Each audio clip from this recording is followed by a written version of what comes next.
대학교 다니던 어느 여름철 더운 날씨에 교회 후배들과 함께 물가에 갔습니다. 그 장소가 어디냐? 앞에 사진 있는 것처럼 충북 영동군 송울이라고 하는 유원지였어요. 늘 가던 곳이기 때문에 익숙한 그런 장소죠.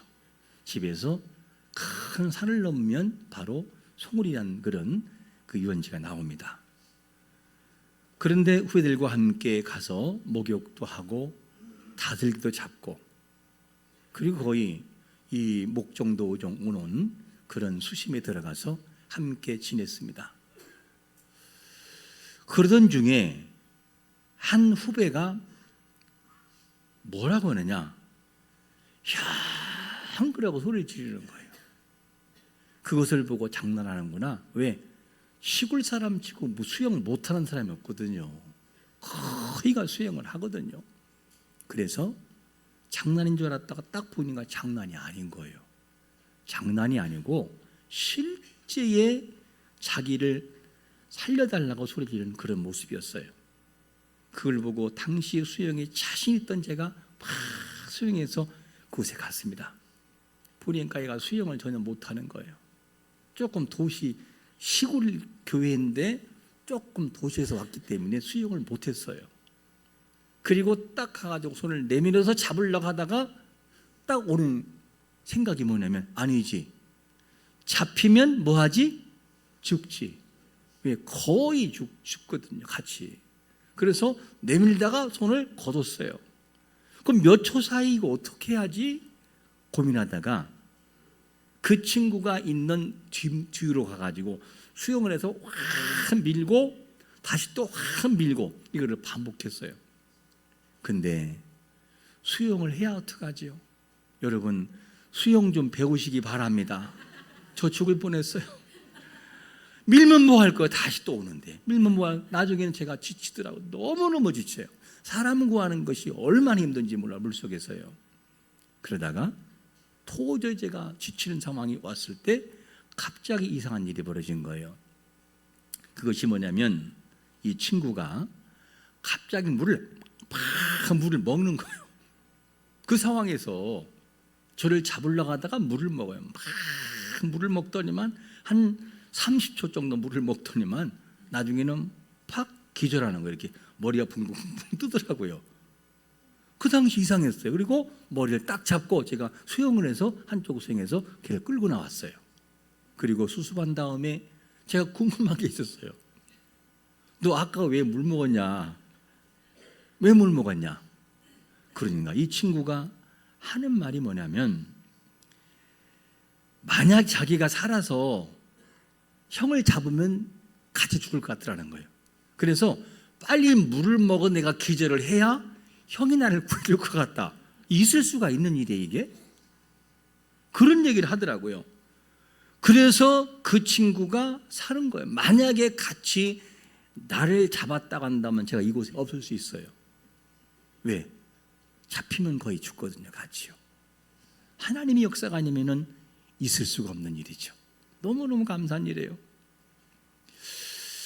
만약 여러분, 사람이 때로는 자기를 포기하고 죽을 때 하나님의 영광이 되는 순간들이 많이 온다는 거예요. 특별히 하나님 앞에서는 내가 죽고 내가 죽어야 하나님이 나를 사용할 수 있다는 사실을 알아야 돼요.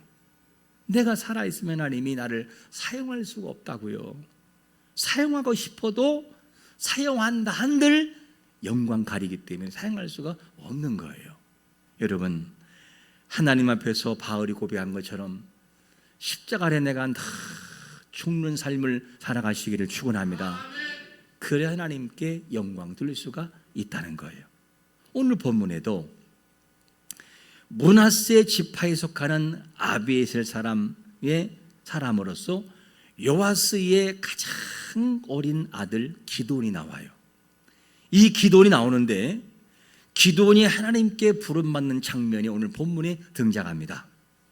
당시 이스라엘은 여호와 앞에서 죄를 졌어요.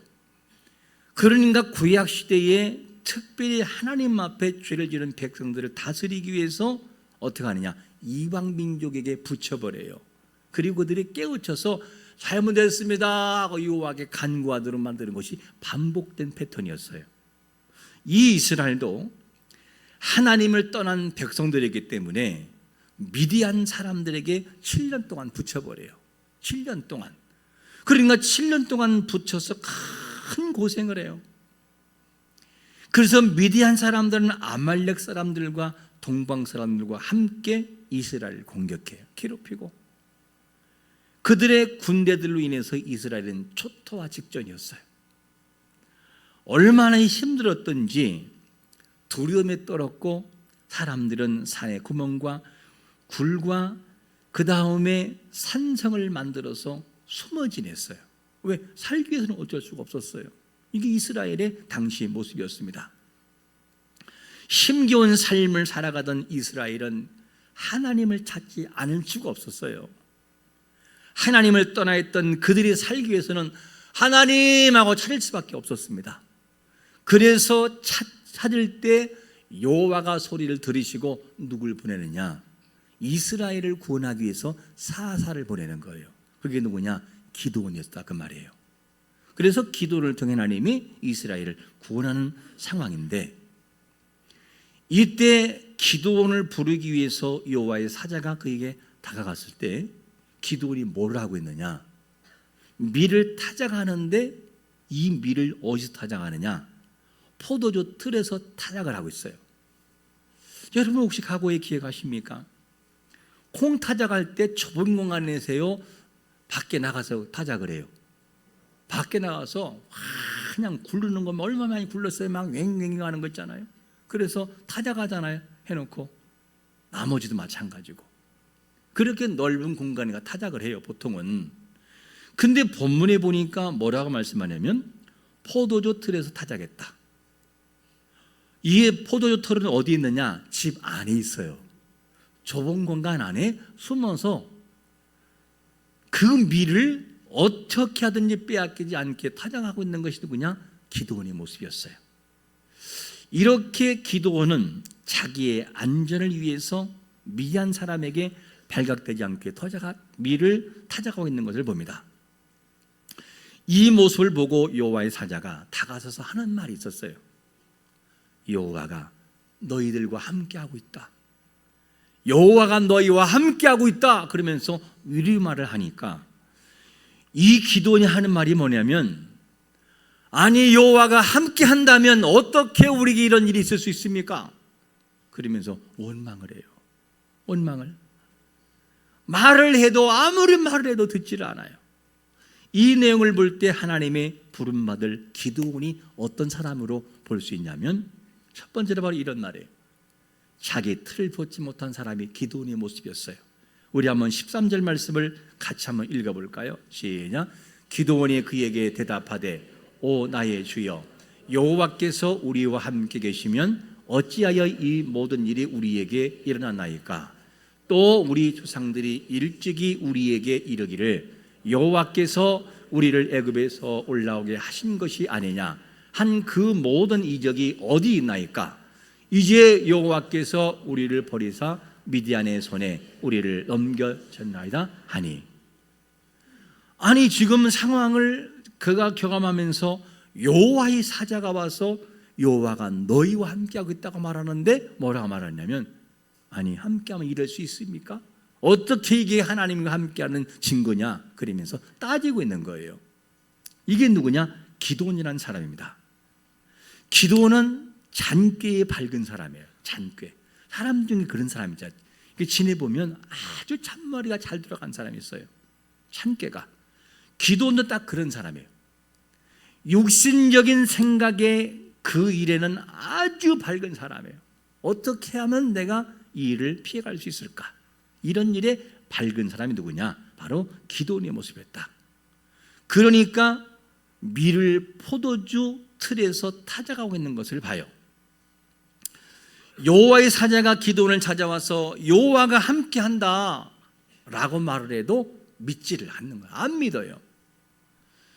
그리고 여호와의 사자가 그렇게 말을 해도 믿지 않는 그 기드온, 하나님이 이스라엘을 미디안에 붙인 것은 이유가 있었어요. 깨우는 방법이었어요. 그러나 기드온이 그가 친정 영적으로 깨는 사람이라면, 야, 하나님이 왜 그랬을까? 이렇게 생각하면서 이 모든 과정이 민족을 깨우기 위함이구나, 최소한 하나님께 부름받을 사사가 될 사람이니까. 그런데 생각이 육신적인 생각의 틀에 갇혀 있는 것을 봐요. 그래서 하나님께서 그들에게 미디안을 붙인 것은 하나님께 돌아와 여호와께 여호와를 찾으라고 하는 메시지라고 하는 것을 그가 모르고 있어요. 적용하지 않아요. 그는 하나님 앞에 어떤 생각을 가지고 있었을까? 그의 생각이 혹시 우리는 하나님 백성이기 때문에 이방인에게 포로가 되고 이방인에게 고통당하는 건 말이 안 됩니다. 있을 수 없는 일입니다. 하나님의 백성이기 때문에 무조건 형통해야 되고 상식 이상의 고난을 받으면 말이 안 됩니다 라고 생각했을까? 그래서 이렇게 하나님 앞에 따지는 것일까? 성도는 고난이 없어야 하나요? 라는 질문이에요. 아니, 성도에게는 고난이 있으면 안 되나요? 이 질문. 우리가 생각하는 고난 이상의 고난을 받으면 우리는 안 되는 건가 하는 질문을 던져봐야 돼요. 여러분, 때론 성도가 고난이라고 하는 것을 통해서 성숙하게 된다고 하는 사실을 믿으시기를 축원합니다. 고난이 전혀 없으면 하나님은 안 찾아요. 근데 고난이 가끔 있잖아요. 그러면요, 잠도 못 자고 속이 쓰리고 위에 막 병이 생기고 이러면서 여호와를 찾아요. 왜? 그래야 살 수 있으니까. 그러니까 우리에게 고난이 유익이 된다는 사실도 알고 신앙생활 하시기를 축원합니다. 때로는 고난도 우리에게 유익이에요. 특별히 바울에게 있어서 고난은 참 유익이었어요. 너무나 많은 은사가 많다 보니까 하나님이 그에게 고난을 줘요. 그 고난은 어느 정도의 아픔이었느냐? 사단이 볼 때 사단의 가시, 너무너무 아픈 거예요. 하나님이 가져가 주세요. 아니, 바울아, 너 만약에 가져가면 안 된다. 그 정도는 너에게 있어야 네가 겸손할 수 있어. 이 얘기를 하나님이 하시는 거예요. 그래, 안 된다는 거예요. 그것이 나에게 은혜라고, 이렇게 바울은 고백을 해요. 여러분, 기도는 여호와가 우리와 함께 하는데 왜 미디안이라는 사람에게 고통받아야 되나요? 라는 원망과 불평을 하고 있어요. 미디안의 7년간 압제를 받는 것은 기드온이 이해할 수 없었어요. 어떻게 이럴 수 있냐? 자신의 틀에 갇혀서 늘 하나님의 일하심을 판단하고 비판하는 것이 누구냐? 기드온이 하는 것을 알 수 있습니다. 우리는 어떤 사람인가를 한번 물어봐야 돼요. 나의 상식에 맞지 않으면 모든 것이 잘못이고, 나의 상식에서 벗어나면 내 고집을 꺾지 않는 약한 모습이 우리에게 있는 것이 아닌지를 물어봐야 됩니다. 여러분, 내가 원하는 대로 되지 않으면 원망 못하는 습관을 버린 자가 되시기를 축원합니다. 이걸 버려야 돼요. 기도는 하나님의 일을 함에 있어서 하나님을 이해할 수 없었고 자기들을 버렸다라고 생각했었어요. 여러분, 하나님이 우리에게 꼭 말씀을 하셔야 되고, 느낌으로, 그리고 또 표정이 뭔가 보여줘야 되고, 그리고 우리의 상식으로 꼭 느껴져야만 하나님이 함께하는 건가 하는 질문을 던져봐야 돼요. 내가 기도하면 주여 그러면 사람이 바로 와가지고 하나님도 말씀하시는데 걱정하지 말래, 이렇게 꼭 얘기를 해야 되고, 기도할 때 성령이 그냥 강한 빛으로 나에게 감동을 줘서 내가 너와 함께하고 있다, 염려하지 말아라 라고 말을 해야만 꼭 함께하는 건가 하는 질문을 던질 수밖에 없어요. 우리는 그렇게 생각하고 있기 때문에. 염려하지 말라라고 하는 것, 이 말씀을 하시면서 하나님께서 어떤 말씀을 하냐면, 한번 들의 백합화 말씀하여 사진 한번 보실까요? 들의 백합화. 자, 마태복음 6장 28절 돌아가서 한번 먼저 읽어보겠습니다. 같이 읽어볼까? 시작. 또 너희가 어찌하여 의복을 위하여 염려하느냐? 들의 백합화가 어떻게 자라는가 생각하여보라. 수고도 아니하고 길쌈도 아니하느니라. 주님께서 뭐라고 말씀하냐면 사람들이 염려하니까 들의 백합화 봐라. 그러면 백합화 이야기를 해요.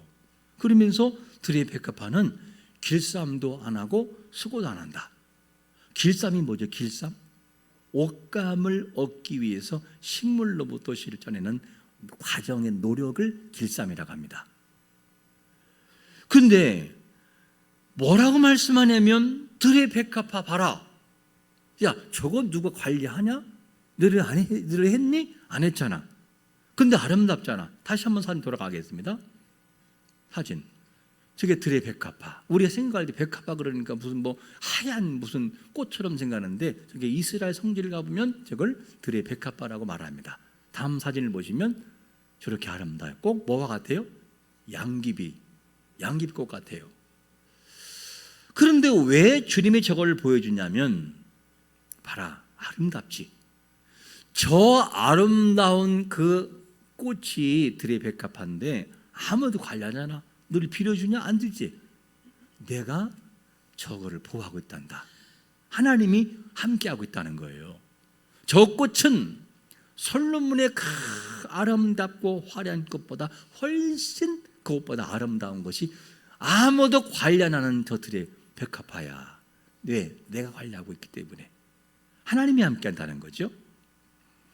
먹고 사는 문제와 다양한 환경으로 인해서 원망과 불평과 좌절의 삶을 살아가는 이들이 많이 있어요. 이런 사람들이 많아요.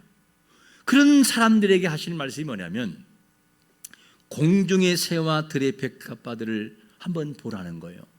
내가 먹이고 있다고. 내가 먹이고 관리하고 함께하고 있다는 사실을. 그러면 저 식물들에게 함께한다고 한다면 너희가 누구냐는 거예요. 너는 나의 자녀이기 때문에 저 꽃을 관리한다면 너희는 어느 정도 관리하겠느냐? 근데 왜 염려하느냐? 왜 의심하느냐? 라는 말씀하는 거예요. 본문에 나오는 기도는 자신이 겪고 있는 일로 인해서 이스라엘과 함께 하신 하나님을 의심했어요. 그들이 의심하고 있어요. 여호와의 사자가 아무리 얘기해도 자신의 틀을 벗지 못하고 하나님을 의심하고 있는 것이 누구냐?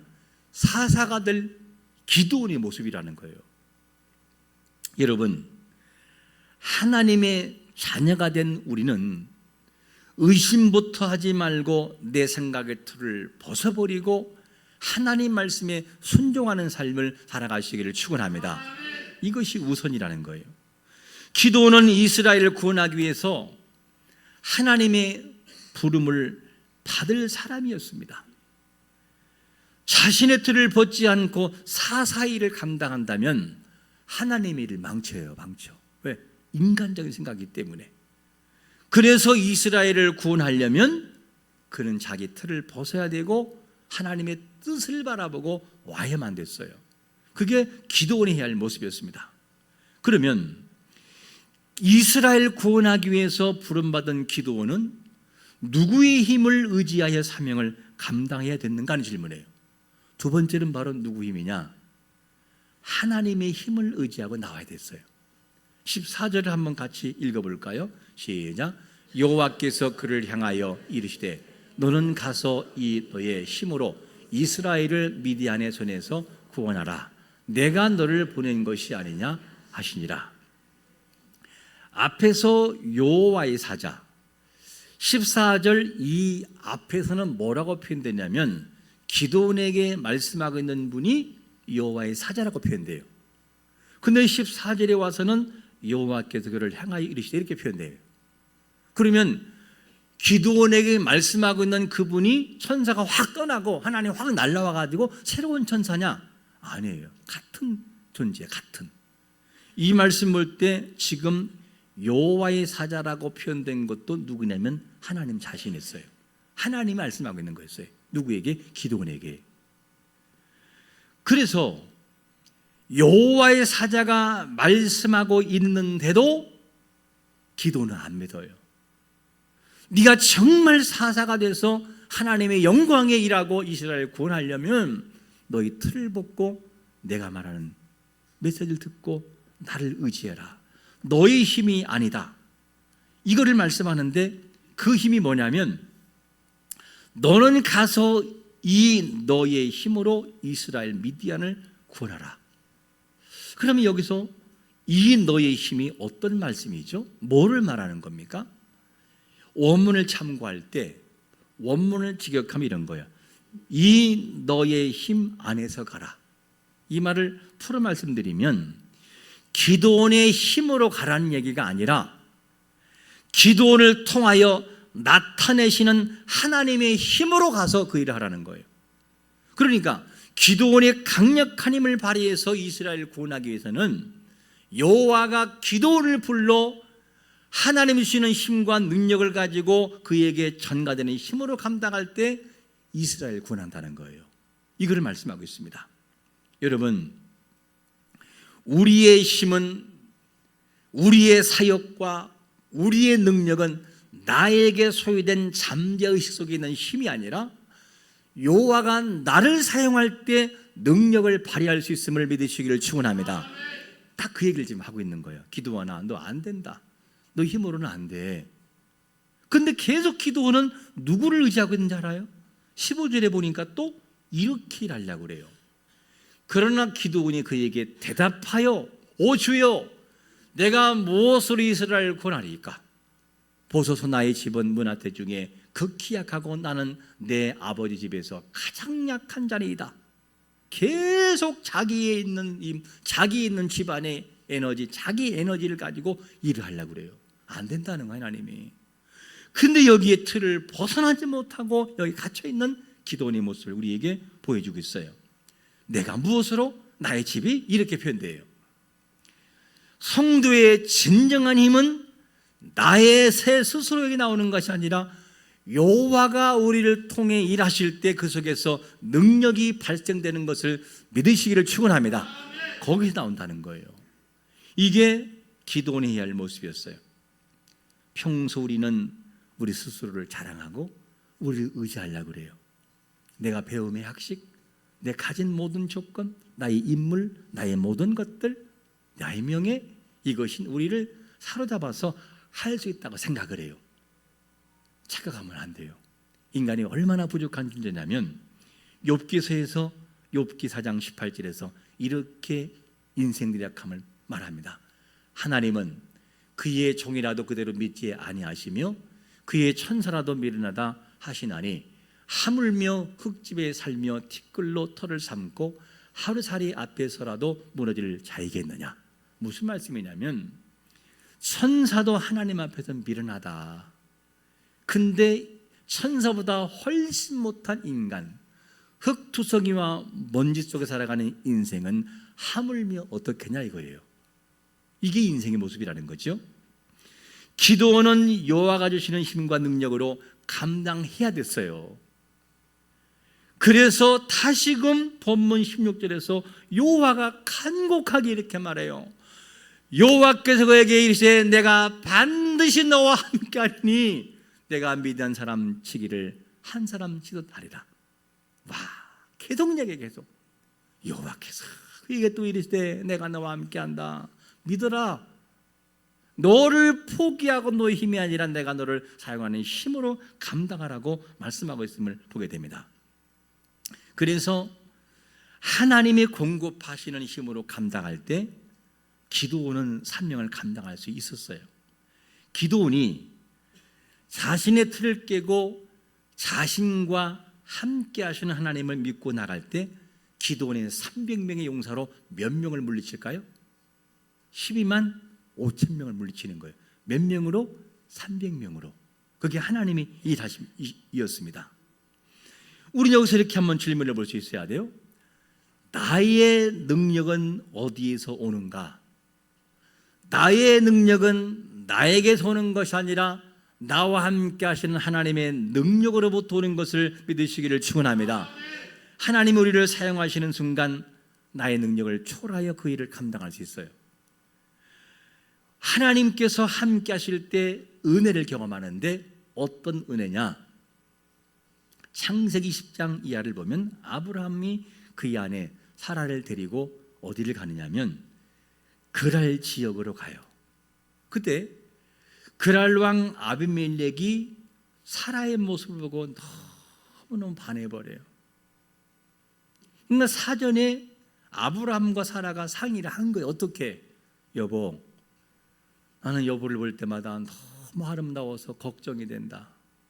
내가 분명히 어디를 가면 사람들이 또 당신을 바라보고 마음에 빼앗겨가지고 나를 죽일 수 있을 것 같아. 그러니까 우리 짜자. 어디를 가든지 당신 나의 누구라? 누이야. 그리고 간 거예요. 그러니까 실제로 뭐라 그랄지에 가서 누이라고 그래요. 그러니까 다른 누이 신하들과 함께 아비멜렉이 뭐라고 합니까?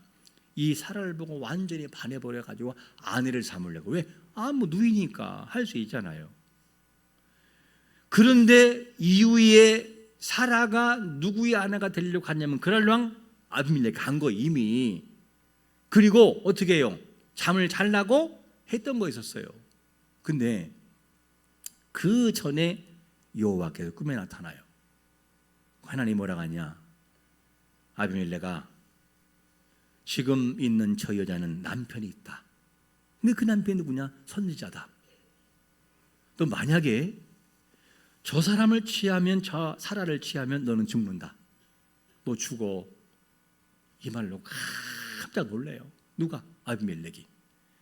그리고 아침에 일찍 일어나가지고 모든 종들 다 불러요. 다 모여. 그리고 난 다음에 누구한테 가요? 아브라함한테 가가지고 사과를 하는 거야. 사과. 좀 말 좀 하지. 왜 아내라고 안 했냐고. 말 좀 하지. 그리고 난 다음에 아브라함이 기도함으로 그가 회복이 되는 거예요. 아비멜렉이.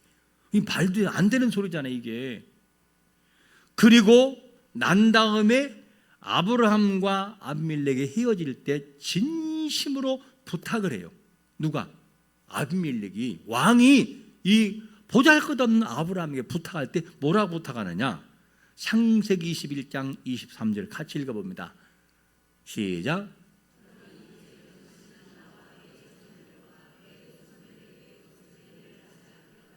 여기 하나님 앞에서 맹세하시오. 내가 당신에게 온정을 베푼 것처럼 당신도 나와 당신이 살고 있는 이 땅에 온정을 베푸시오. 지금 누구에게 눈치를 보고 있냐고. 한 나라의 왕이 누구를? 아브라함을 눈치 보고 있어요.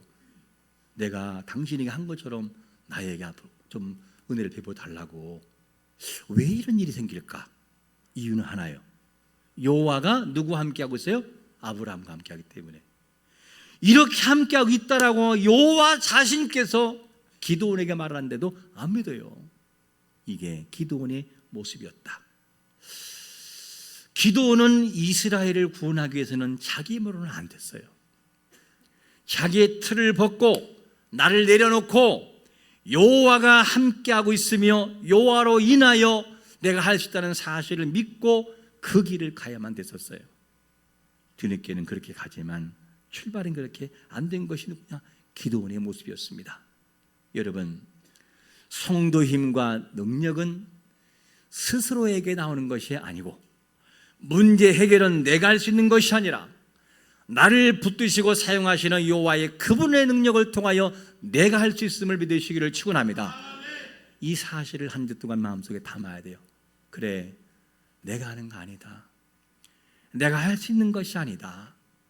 하나님이 나를 도와줘야 내가 할 수 있다. 나는 이것을 믿는다. 그리고 그 길을 걷는 것. 그게 뭐냐? 성도의 강력한 힘이라는 거죠. 어디서 오는가?